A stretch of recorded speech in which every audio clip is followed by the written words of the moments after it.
What's the haps? I'm Meroka, and I'm here today to give you my professional gaming opinion on I Was a Teenage Exocolonist.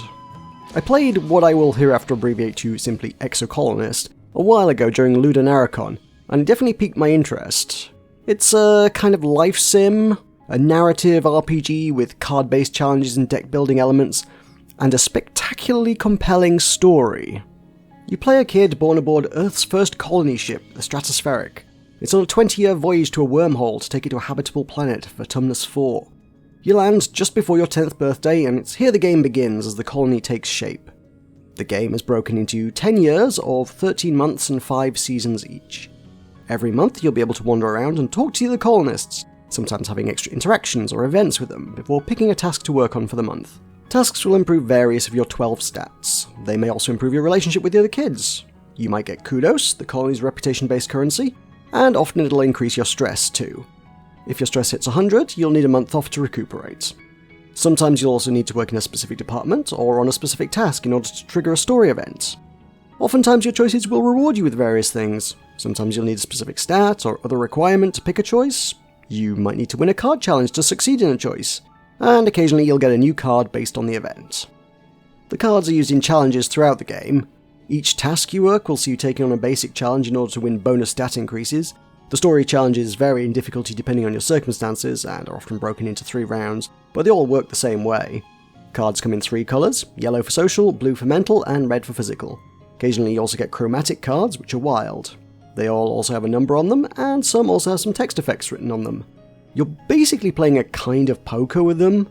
You score points based on the card values, with bonuses for making pairs, straights, or flushes, and you have to try and hit the target score to win.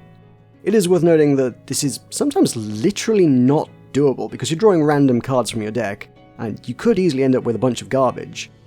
I know it's not doable because you get a star rating at the end of each challenge, and a 3-star rating means you got the highest score possible with that hand. And it's possible to get a 3-star rating but fail the challenge. However, you also get consumables that you can find in the world which can change card values or colours, or allow you to draw new cards, or redraw your hand. Dropping a strategic mushwood log in the right place can make or break a challenge. Or you have an option to spend stress on winning if you're short of the target. Although there's also no expectation that you need to win every challenge either. The task challenges just offer up extra stat bonuses on top of those awarded by the task itself, and the story ones will never outright end the story. Things might not go the way you wanted, but life goes on. Your deck management is tied in an odd but interesting way to the stress system. Each time you rest for a month, you'll have the choice to forget a card. The cards are a representation of your memories, you see. You start out with few memories, beyond basic stuff like learning to walk. Whether a 10-year-old actually remembers learning to walk, I'm not so sure, but we'll let it go. So when you rest, the first cards to go, or at least the cards they probably expect you to lose, will be things like giggling or learning to walk, the earliest childhood stuff, with those memories being replaced by things you've done later in life. Even beyond the symbolism of the metaphor, it's quite an elegant system, because if you find yourself struggling in challenges, you can spend stress on winning them. If you're doing this fairly often, you'll then need to rest more often to reset your stress, and in doing so, we'll be able to prune the less useful cards from your deck. So over time you'll end up drawing better cards. But it's also kind of weird, because the cards you can pick from to forget are picked at random.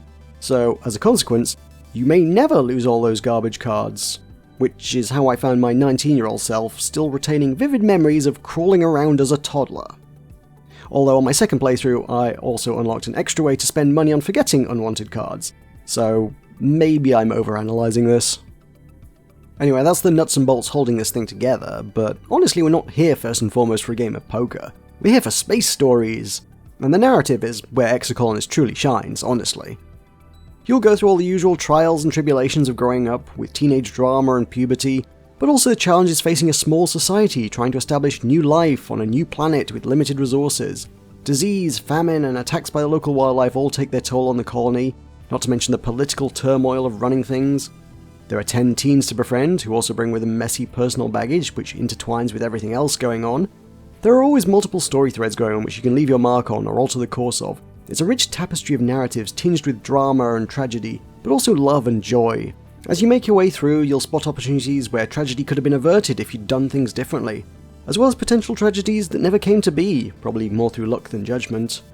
It all comes to a climax at the end of your 19th year, and then ends abruptly on your 20th birthday, whether you resolved everything you wanted to or not. The credits roll, and you get a series of what happened next vignettes. It's actually this, of all things, which disappointed me narratively. The loose ends feel like things you could resolve given time, and that time's been taken away, even if the game was always very explicit about when it would end. The epilogue scenes only really tell you any detail about the few folks you were really closest to, parents, best friends, lovers. Anyone else, no matter what you had going on with them, is treated as irrelevant background detail. Even the fate of the colony, things have been getting ever escalatingly harder for these people while you've played, and all you get is, yeah, it got even harder. Considering you apparently lived to 80, what on earth, or the Tumnor I guess, was going on there by that point? But then, this is also where the game has one final trick up its sleeve to make things really interesting. Without wanting to give too much away, the game essentially tells you, oh hey, you could have done that better, couldn't you? Why don't you go do it again? Hint, hint. If you can take this hint and go do it again, you'll soon find that subsequent playthroughs have extra options you simply didn't get the first time. Options shaped by your previous experiences. It's a mechanic that not merely encourages, but actively rewards replaying the game. If you didn't get a bad ending first time around, you almost certainly got an ending that might have been described as unsatisfactory. Not bad from a narrative perspective, I hasten to stress. The first ending I got was fucking tragic and I genuinely wept. Like, I was raised in a culture and a gender that makes it very hard for me to do emotion a lot of the time, and the ending of this game brought me to fucking tears. But it was also not any kind of good ending as we would traditionally recognize it, and I knew I needed to figure out how to make everything right. I've not had a game I felt so viscerally compelled to replay to find better endings since Discourse. While they don't have a lot immediately in common, Discourse saw you trying to escape a plane crash on a tropical island with 5 other survivors. There were a whole bunch of different outcomes, and I replayed that game a lot, trying to find the right combination of decisions to save all 6 people. To this day, I don't believe anyone ever actually managed it. I'm getting that same vibe here. Though it's probably worth noting that a Discourse playthrough was like an hour or so long. My first Exocolonist run has taken me about 21 hours. Though your mileage may vary depending on your reading speed and or ADHD, because Gablin informed me he played through the full 10 years of the game twice in 21 hours. I managed to smash through my second run in a breezy 16 hours. Regardless, this is probably quite a bit more work to get an ending than it was in Discourse.